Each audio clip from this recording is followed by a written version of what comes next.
Uh-oh, there he is. Hit the music. Hit the music.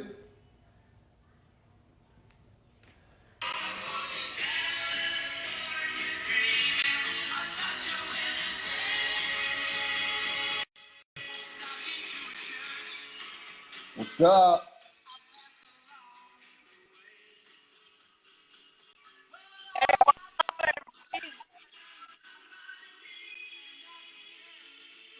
What's going on, Robert? What's up? What's happening, buddy? What's up, my brother? Oh, same stuff, different days. Long day yesterday. What? 5 o'clock in the morning. Okay, look, we're gonna give a shout out here to Far West. She says what's up, and for you all don't know, Far West is a huge operation, and it's a lady, and she's a boss. Drew Crew, can you hear me? I can hear you, yeah. All right, I can see you a little bit. All right, so how you doing, brother?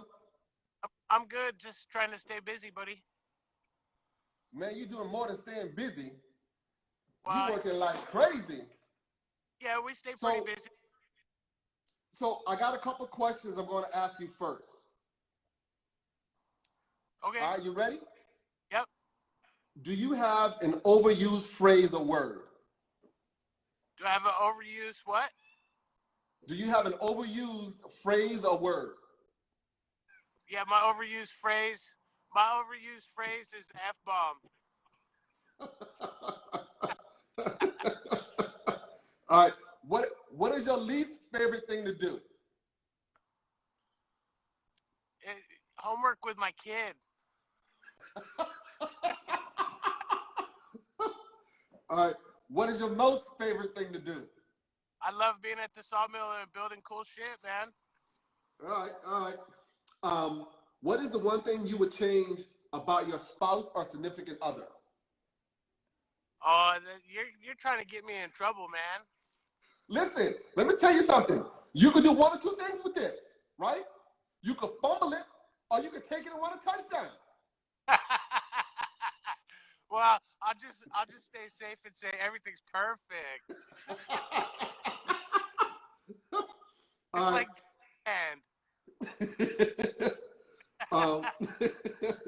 what makes you tick?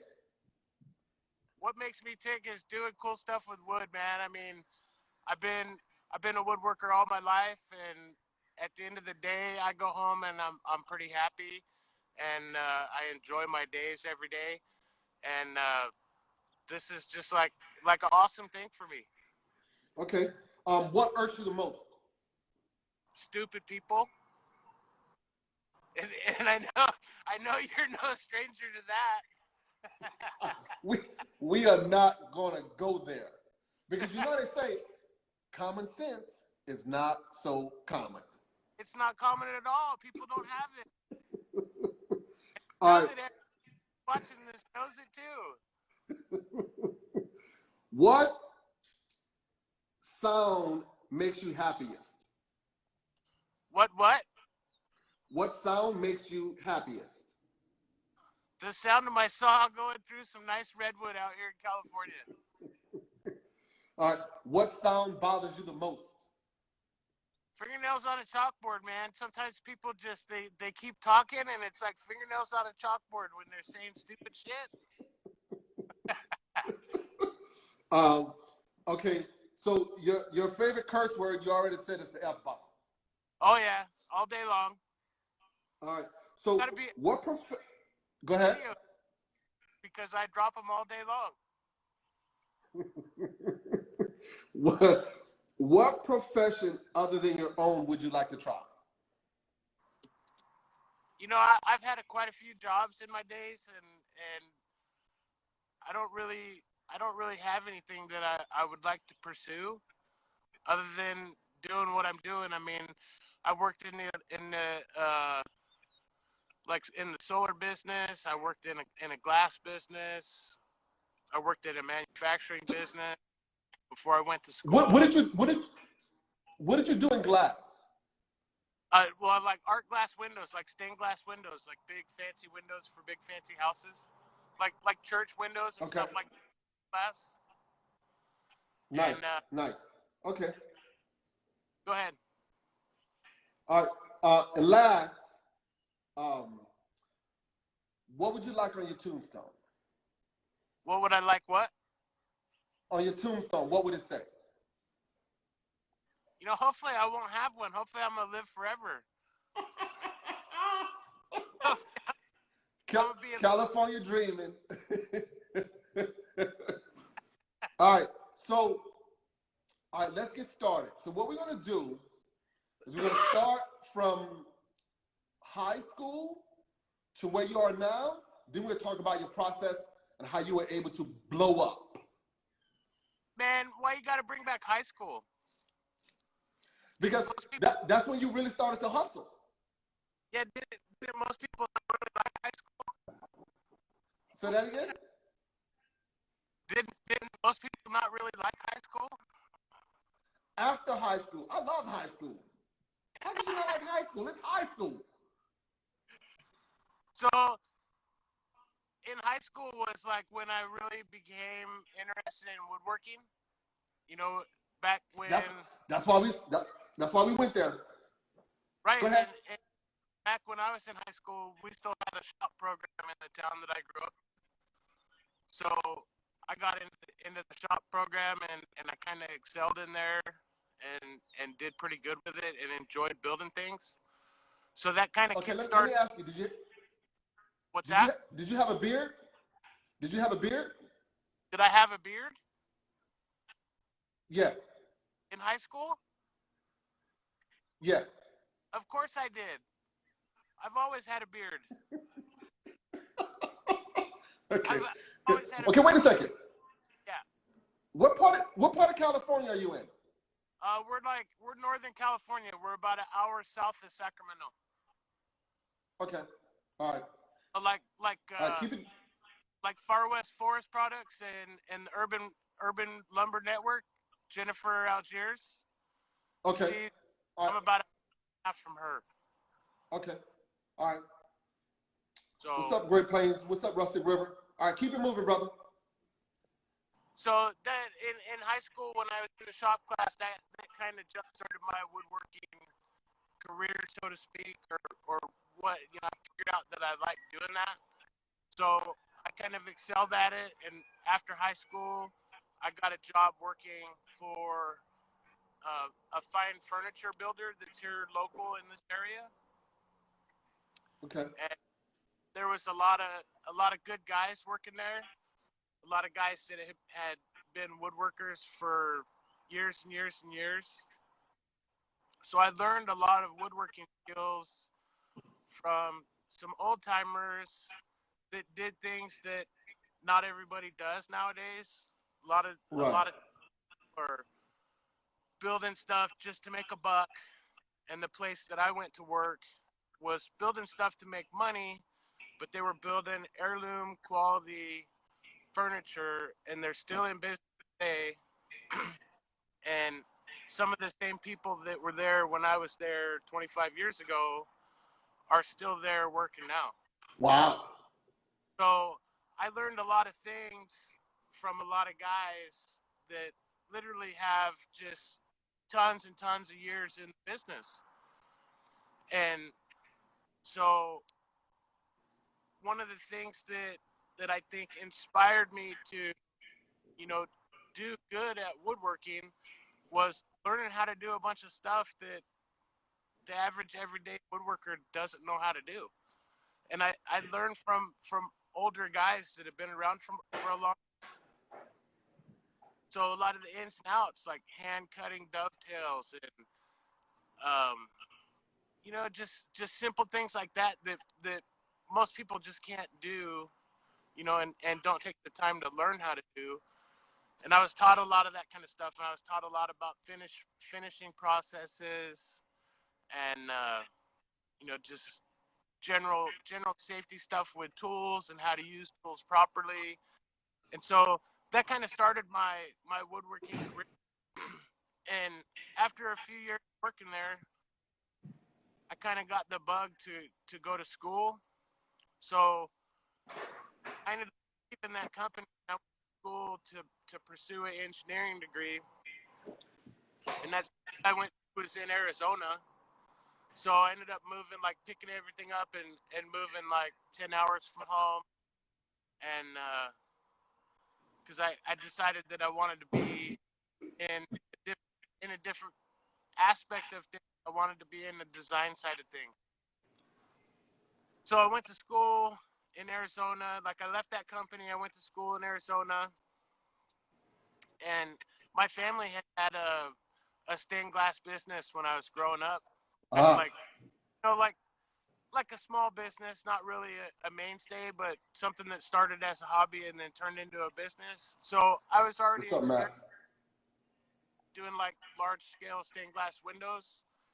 And so when I was going to school in Arizona, I built stained glass windows for a company in the Scottsdale area for like high end homes. So we did like entryways and transoms and side lights and like master bedroom windows in like big $1 million houses. I did that for about 2 years while I was in school, and then it just so happened to turn out that a company that was pretty close to where I was living out there, a solar company actually, like photovoltaics, like solar electricity, Uh-huh. for somebody on their design team, and I got hooked up with them and went to work for them, and so that kind of put a halt to my woodworking career. Okay, I'm gonna pause you for 2 seconds, and I gotta ask you this because I got ADD, and by the end of it, I won't ask. That's all right. Are you using what you learned in solar in your yard now? I do a little bit. We have solar on our shop building, Okay. but I don't really do any of the design work or anything for that anymore. And like we'll help people put like solar systems on their cabins or on their RVs from time to time. But for the most part, no, I don't use what I learned at the solar company anymore. Mostly because I just don't have time with what I'm doing now with the business and the sawmilling and the building custom furniture.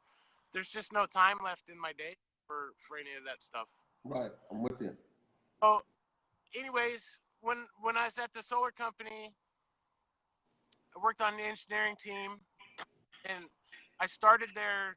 Well, I still had like 2 years left to go to school, finish up my schooling, and they helped me get through school, and I got a degree. And my plan was to move back to California, but I didn't do that when I graduated. I stayed out in the Scottsdale, Arizona area for I don't know 4 or 5 years after I graduated. And then family, like family is a big thing. My family's always been really close, and my sister and my brother-in-law decided they were going to have a baby, and I knew that it was going to be hard not being around them with them having kids, and it really was, honestly, because we're a close family. We did talk all the time. It wasn't the same being 800 miles away. So my family came out to visit me one year for Thanksgiving, and I had seen my niece after she was born, and then I hadn't seen her for like 6 months, and they came out to visit. Like I cooked a big Thanksgiving dinner for Thanksgiving. My niece couldn't even remember who I was. Yeah. So that's when it clicked for me. Like, hey, it's time to move back home. You know, so I sold my house that I had out there, and I moved back to California. I moved into the family ranch, and when I moved into the family ranch, it was pretty cool because my parents lived there, and my sister, and my brother-in-law, and their kid lived there, and then I moved back in, and I got a job working for a local solar company. Okay, hold on. That niece, where's she now? She's actually going to college in Chico, up at Chico State here in California. She just graduated last year from high school, and she's the one that has been in a lot of my videos and a lot of a lot of the posts that I put up, like the casket that she built. Like when she was 16, she built a casket and she built a redwood log bathtub and a bunch of Adirondack chairs and all stuff. Like when she was in 4-H and FFA, there were projects for her for like her FFA classes and her 4-H stuff. And every year she would enter her projects in the fair and just like clean house. The first year that she entered a project in the fair here locally, the parents of other 4-H members complained to the fair That you were helping her do her homework. I, they they complained to the fair that hey, a 13-year-old kid didn't build that table. So they actually removed her projects from the competitions at the local fair because they thought that she didn't do the work. So Damn then lame parents. that was the Adirondack bench, right? That was like the first time she entered a project. Very nice. That was the Adirondack bench, and they booted her from competition, but they let her still display it. So the next year, she built an arbor that was like 10 by 12. It was all redwood, and it was all fancy, like we do stuff. And took pictures and videos, and she made a big display board with pictures of her doing the entire process. And she won that year because now there's proof that she did everything. Cool. You know, so they let her be in the competition, and then the next year she built a casket, like a full on like toe pincher coffin, and then the year after that she built a redwood bathtub, a curly redwood bathtub, and it's in my Instagram feed. And so that's Alex, that niece that I came back to California because that worked out. She was young and I hadn't seen her for like 6 months. Then the next time I seen her, she didn't remember me. So I came back to California. I moved into the family ranch. It was pretty cool because everybody's together. I went to work for another solar company that was here local in this area, and I worked on it. I ran the design team there for I don't know, like 2 years, and it just got to a point where we knew it wasn't working. It wasn't cohesive, and you know I wasn't happy there. They weren't happy with me, so we just like separated. And I left that company. That was when I bought my first Wood-Mizer. How long ago? 12 or 14 years ago. Right. And so I've always been a woodworker, and like when I moved back here, I did a lot of woodworking around the house and stuff, and built some custom projects. But then it was like we wanna expand what we can do woodworking wise. So do we want to keep buying lumber, or do we want to buy a mill and make our own lumber? Well, around that same time, I bought a cabin up in the mountains. That's like the next door cabin to my parents' cabin that we've had for like 40 years. And so it came up for sale, and I was fortunate enough to be able to purchase that. So it's like right next to my mom and dad's cabin. So it was real nice because you could just walk between the two houses. So now instead of everybody going up there and being crammed in one spot, you can kind of spread out. So then, okay, now I'm posed with that question of, well, we want to keep woodworking. Do we keep buying lumber, or do we buy a sawmill and expand that to our capabilities, what we can do? So I chose to buy a sawmill. I bought a basket case Wood-Mizer. It was like a 1985. Totally didn't run. Hadn't run in a long time. Wasn't taken care of. I mean, it was literally it was a POS. So I bought that mill because I got it pretty cheap, and I'm pretty mechanically inclined. So we went through that mill and we got it running. Fixed everything that we needed to fix, and I contacted Wood-Mizer about adding some things to it. Okay, let me ask you, how much did you pay for that mill? $3,000. Okay. It was a 1985 LT40, so it's kind of similar machine to what we have now, but it was just from back in 1985. So Right. a lot of, like, the tensioner sucked, and it didn't have any hydraulics on it, and the motor sucked, and so you know the story. You know how that goes. Yeah, I'm reading for West. She said held together with Bill and Twine. Yeah, pretty much.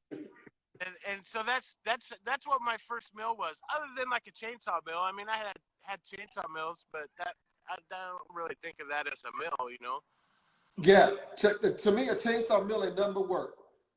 No, and that's a young man's sport, buddy. You got to be willing to get after it. Yeah, somebody with a lot of time on their hands too. Yeah. So I bought that 85 LT40. We fixed it up, got it running, and I started taking it up to my cabin and cutting wood up at my cabin. Well, where my cabin is, there's like a small community of like 30 or 40 cabins out in the woods. You're like 30 miles from town. There's no electricity, no water.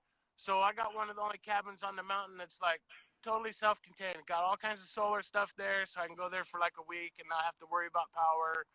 Got a generator, you know, full running water. I mean, it's literally, it's a house. It's not really, I call it a cabin, but it's a house. So I go up there and I'm cutting wood, and now the neighbors are coming by and they're like, "What are you doing?" Well, I'm making me some wood. I may as well use them. So next thing you know, one of the neighbors is like, "Hey, can you cut some wood for me?" "Yeah, sure." "Well, how much you gonna charge me?" "Well, I don't know. We'll have to figure it out."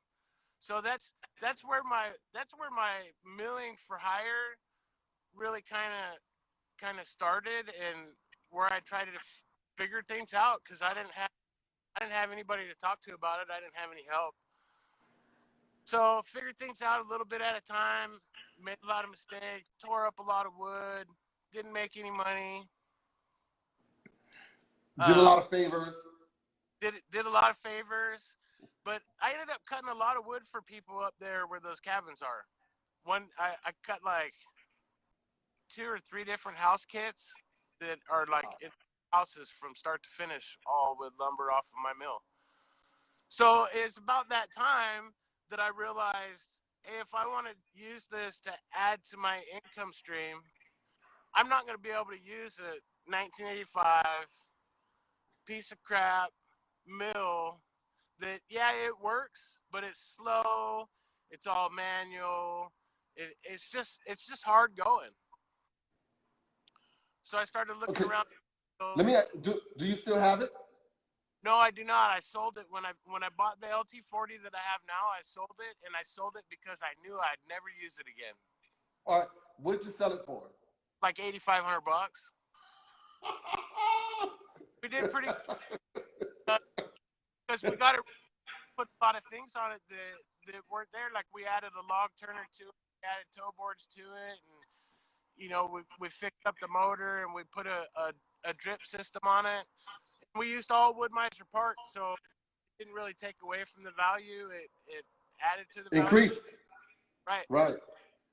And the guy that bought that mill, he figured out pretty quick that it's hard going with a sawmill. It's a lot of work. So he sold it after about 3 or 4 months of buying it from me, and the guy that bought it from him still has it, still uses it. So when I figured out that I wasn't going to be able to make money efficiently with that old mill, I started looking around, and I found an LT40 super hydraulic with the 38 horse gas motor, and it only had like 100 hours on it. Wow. And I couldn't pass it up because it was that good of a deal. It was like literally less than half the cost of one. And it had 100 hours on it. I think it was 7 or 8 months old when I got it. That's good. So I bought that mill and started advertising here locally that I was a sawyer for hire, and I started trying to deal with some tree services. And that, dealing with the tree services, turned out to be the hardest thing for me in the beginning, because the tree services didn't want to deal with it.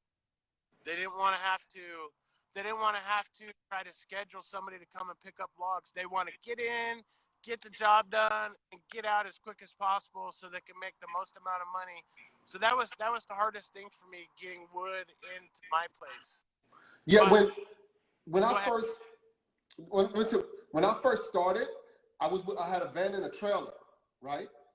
And I would go into tree cutter's yard and then run me out. And right. it wasn't until I got to know them that they were like, okay, we'll help you out. And then once I got a yard, I started really helping them out. But you're right, they did not want to waste the time that it takes to schedule a pickup.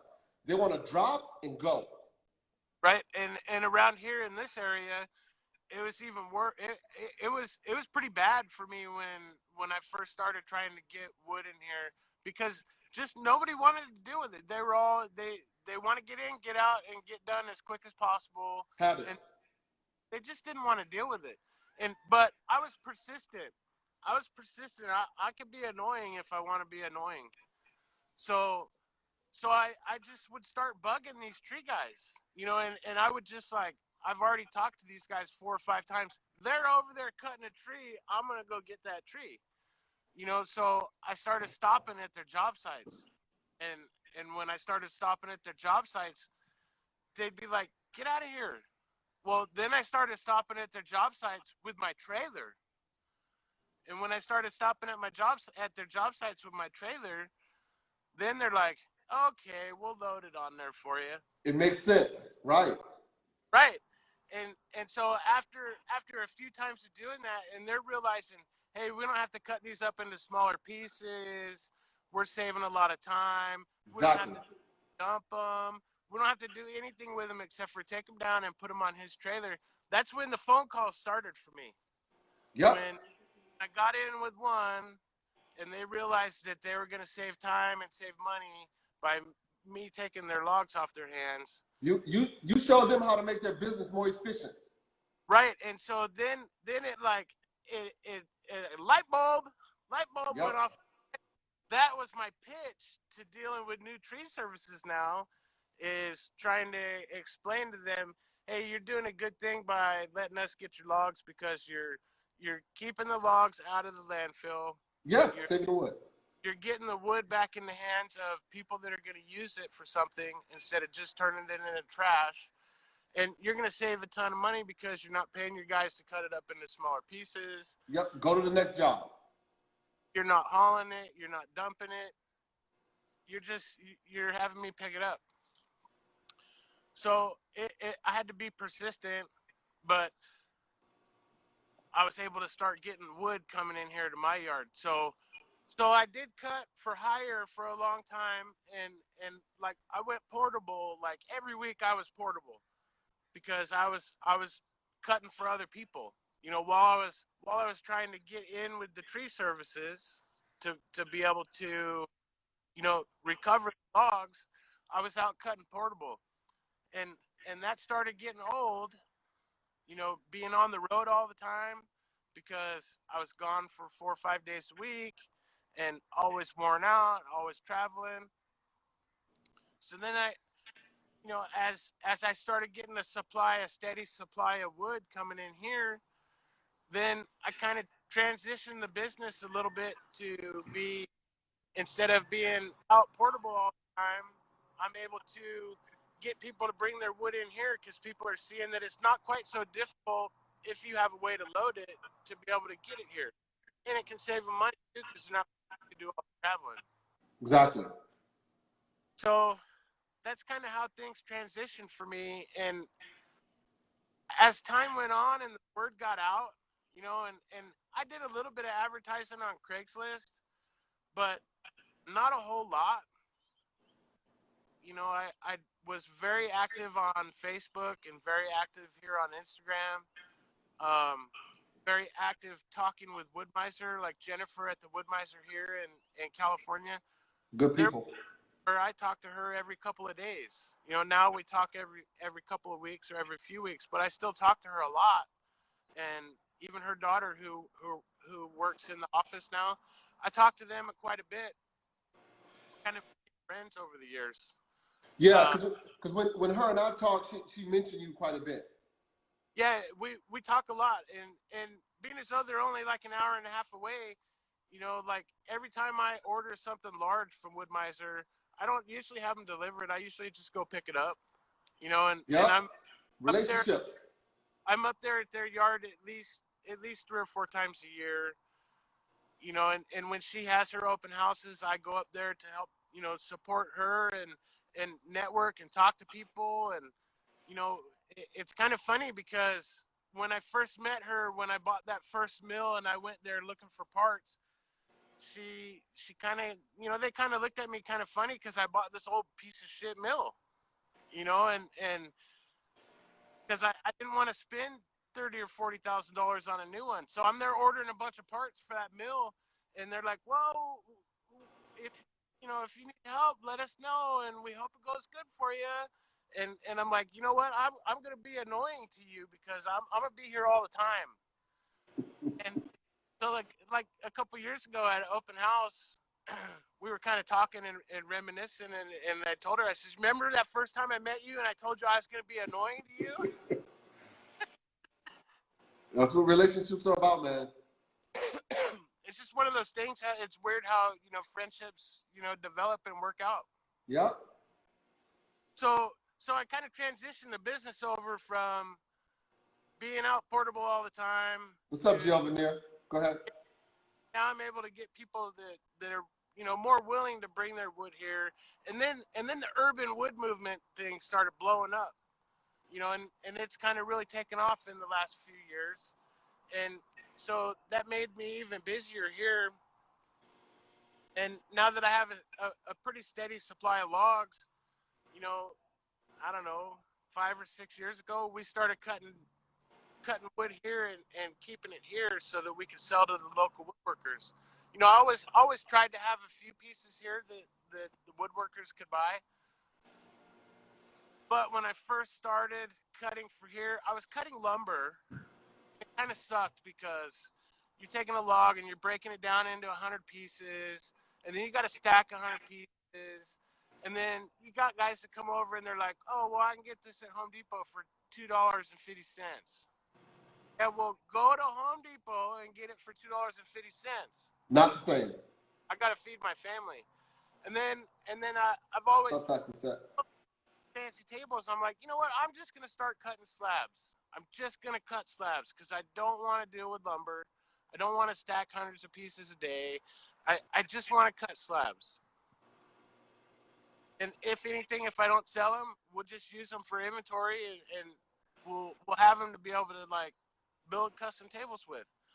So that was kind of my game changer here was cutting slabs and like I still cut lumber, but only if I get a custom order. You come to me and you tell me you want this kind of lumber, I'll quote you, you accept it, you accept my quote, then I'll cut it for you. Or if you bring me your logs, I'll cut your logs into lumber all day long if that's what you want, but I'm not stacking it on stickers. I'm just going to dump it back in your trailer. Well, I tell people that's a completely separate charge. Right. Right. And I explain that to people now when they come here. You know, I had a couple drop off oak log the other day, and, you know, everybody wants to know how much is it going to cost before. Well, when I was doing portable, I just charged by the hour. Well, some customers don't like that because, well, how do we know how much it's going to cost? Well, the more efficient we work, the cheaper it's going to be. So the more people you have there to move the lumber, because I'm running the mill, the cheaper it's going to be for you. Well, but you still can't give me an idea how much it's going to cost? Well, yeah, if it's 10 hours, it's going to be 10 hours worth of charges, you know? And people don't really like that. So now I've gotten to a point where I know pretty much how much it's going to, how long it's going to take me to cut a log. So I just give people a quote. When I give them a quote, I tell them, that's for a dead stack of slabs. Well, what do you mean a dead stack? Well, it means that I'm going to take one slab off the mill and put it on top of the other one. And then when you get home and you unload it, you're going to have to sticker it. Or if you want me to sticker it, it's going to be X amount more for me to sticker it. And I try to be consistent with what I charge for stickering. It's based on time, you know, how long it's going to take me to sticker it. So that's one thing that people appreciate is that I try to take the time to explain to them the difference between, this and that, and, stickered, non-stickered. It's better to cut your log this way, better to cut your log that way. But so me cutting slabs here was kind of a game changer here, because now I just have a ton of inventory in slabs, and when nice logs come in, we cut them, we stack them, we sticker them, and we let them dry, and I'm selling slabs all the time here. And it's kind of funny the way that things work out, because I just had a tree service in here yesterday that I've been dealing with for a few years, and he's like, he wants me to build him a table now, and he tells me, I talk to all kinds of people that I know, and everybody tells me that you're the slab guy. And well, yeah, you're right. Everybody tells me that you're the guy to build my table, because you're like the guru, and he's kind of right. In this area, I'm the guy that's known as the slab guy for tables.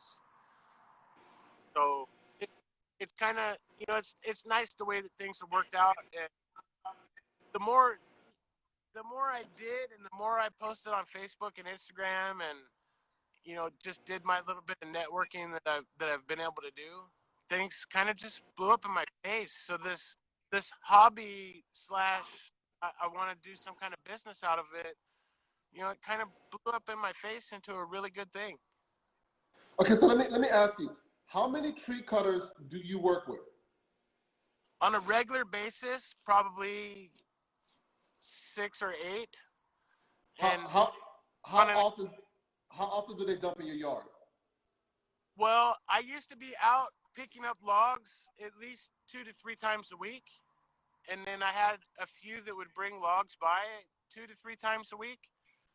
But now I don't go out for logs very often anymore. They bring them to me.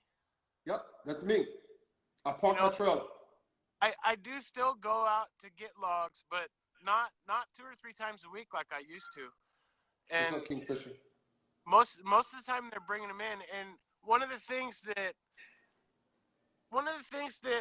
was a benefit to me is, like, I went on a job years ago, and I took my LT40 Super, and I was cutting on that job site, and I got to a point where I got the smaller stuff cut, and the bigger stuff I was gonna have to break down with the chainsaw, and then put the quarters on the mill, and quarter saw those pieces, and I talked to the guy, and like, it makes more sense to cut these into big slabs. You got a 50-inch wide log here. It makes more sense to keep cut it 50. So there's 2 options. We can cut it with the chainsaw mill, or I'm gonna buy a Lucas mill, and we're gonna cut it with the Lucas mill. So he would rather that we had big wide slabs, and I charged more because I ended up buying the Lucas mill, and I charged more because we're cutting big slabs and cutting lumber. And so I purchased the Lucas mill, and that was like a year and a half, I think about a year to a year and a half after I bought the LT40 Super. So you were doing well. Yeah, I was doing pretty good. And that was kind of a game changer for me dealing with tree services, because now they realize that, hey, we got this tree that's 50 inches wide, and we got to figure out how to get it on a trailer, and then we got to pay to get rid of it. And once they figured out that I'm the only game in town for cutting the big logs into slabs, that's when they really started bringing logs in. So most of the tree services that I deal with that bring large logs in, they got dump trucks, and they've got the equipment to move them, and some of them even have their own cranes, and so they're easily able to get them here. They dump them off, and they're happy because they didn't have to pay to dispose of it, and they didn't have to take it to their yard and try to figure out what to do with it. A lot of work. Yeah, so I just got stacks and stacks of big logs. And it worked out. It worked out pretty nice. Yeah. It's getting to be, sometimes it's getting to be a little bit more difficult because so many people are buying mills nowadays. there's a lot of mills that are, you know, a lot of guys are buying mills, and a lot of guys are out there doing the hustle that I did 15 years ago, trying to get wood. So the tree services are starting to deal with more people, and also the tree services are starting to realize, hey, we can make money doing this, so we're gonna buy our. I had LT 15 wide last year before I bought the LX2, and 3 tree services from here in this area wanted to buy that mill when I started putting the word out that I was going to sell that mill. I had 3 tree services that all wanted to buy it at the same time, Yeah. and it's kind of funny, not one of them bought it. Let me tell you, when I've been doing this for 14 years, and half of that time I was in my van in the trailer, and no one, they would give me everything. They would give me walnut. They would give me everything, everything. And one guy even said, he goes, it's a shame because I've thrown away so much walnut. Man, now I have to buy walnut from that guy. Right. Right. He went from throwing it away to giving it to me to now he's charging me for it. Right. They realized that it was an income stream for him. Yeah. And so, yeah, I mean, a lot of things have changed What's up, over Woods? the years. Yeah, it does. It evolves. And you know, and the funny thing is, right, is as the tide and the wave changes, everybody that's affected by it wants to change with it. Right. Because when you started, no one was paying attention to you. Once you started making money, I want to make some too. Right. So, right. So everyone's trying to figure out how they can make, but you know, and you have to put that in your plan on how you sell your lumber. Because right. you have to get the walnut. You know, and like, fortunately for me, I kind of transitioned over to, like, when I first started getting wood, it's like, I'll take whatever you'll give me. Yeah, same here. You know, and so I ended up getting a lot of wood that was really shitty or really small or all branchy. Not desirable. Right, and so we ended up chipping up quite a bit of that stuff and selling quite a bit of that stuff, or processing it into firewood, because that was what made the most sense out of some of it. But now I'm pretty fortunate to where, you know, I have a Lucas mill. I have the planer that'll plane 65 inches wide. I have the LX 250. I have the LT 40 Super, so I can soup to nuts. I can cut everything. I can cut little stuff. I can cut big stuff, and all the tree services around here know that I can handle the big stuff. So that's one of the reasons that I get so many large logs. You know, they know that I can handle it, and I've even got tree services that do nothing but bring me the large logs. They drop them off in my field and send me a text saying, hey, there's 2 logs out in the yard. When can you get them cut? And I go out there, I get them cut. They come back like 3 or 4 days later, and they pick up their slabs, and they take them back to their yard and store them at their yard. So they may not be my logs, they may not be my slabs to sell, but I cut all those slabs, and I give them a fair rate. So they're going to keep bringing big logs. As long as they're selling the slabs, they're going to keep bringing me logs. Oh, so wait a minute. So now the tree cutters that used to give you the logs are now giving you the logs to cut so they can sell the slabs. Yeah, I've got 2 tree services that, like, I've got probably 6 or 8 that I deal with on a regular basis, but 2 of them have transitioned from just dropping logs off to me to they still drop logs off once in a while that are for me, but most of them, they realize that they can make money on the slabs, so they just want me to cut them, and they pay me to cut them. Okay. All right, now we're at 10:49, right? So we're gonna have to go into a second hour because, as Steel and Grain just said, we want a tour. Well, yeah, we can do that. I can give you a tour. All right, but keep talking. Keep talking. So, what's up, Cell Cargo? What do you want to know, man? No, I want you to keep talking about the process because we only have 10 minutes. And the next hour, we could tour your yard. I gotcha. So that's kind of where I am for today. Is it's been a long road of trying to deal with the tree services, trying to get a supply of wood, trying to have an inventory of slabs. It's the butt because everybody wants the one that you just cut yesterday. When they see the big slabs, they see the beautiful slab that you just cut yesterday, and they want it right now because they want to build a table next week. Well, you got to explain to them that it doesn't work that way. I mean, you can buy it now if you want. You can take it. You're not going to be able to build a table for a couple years unless you get it stuffed in a kiln somewhere, and that could go all bad or it could go all good. So, but that's kind of where I am, and I'm fortunate enough to be out in the country.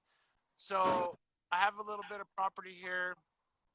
We're able to store some logs. We're able to store a lot of logs, and we're able to store a lot of slabs. So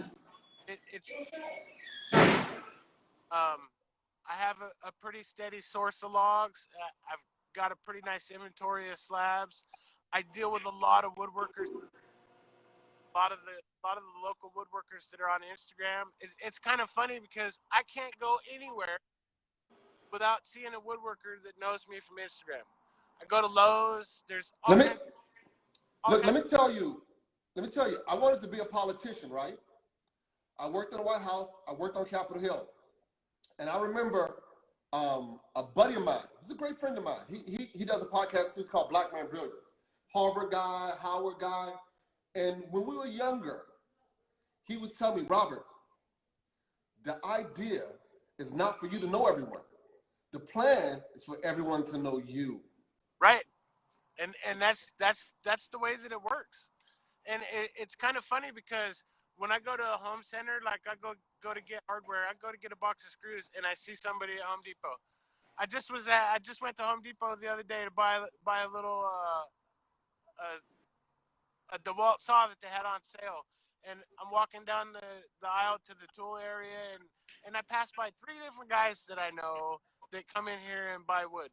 I go to Costco's and I become friends with the guys at Costco's because a couple of them are woodworkers and they come here, so I literally can't go anywhere in town that's a large place and not see somebody that knows me. And it's really being in a store and having somebody come up to you and go, "Oh my God, you're that guy from Instagram." Okay, well, wait.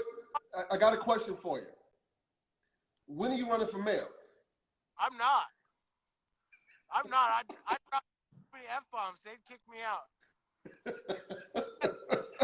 Listen, if that's the worst, we'll take it. Okay, so it's 10:53, right? Let's hop off. We'll hop back on, and then we'll take a tour of your yard, your whole setup. Okay. All right. So we're gonna get off and get back on. That's it, my brother. Join you all in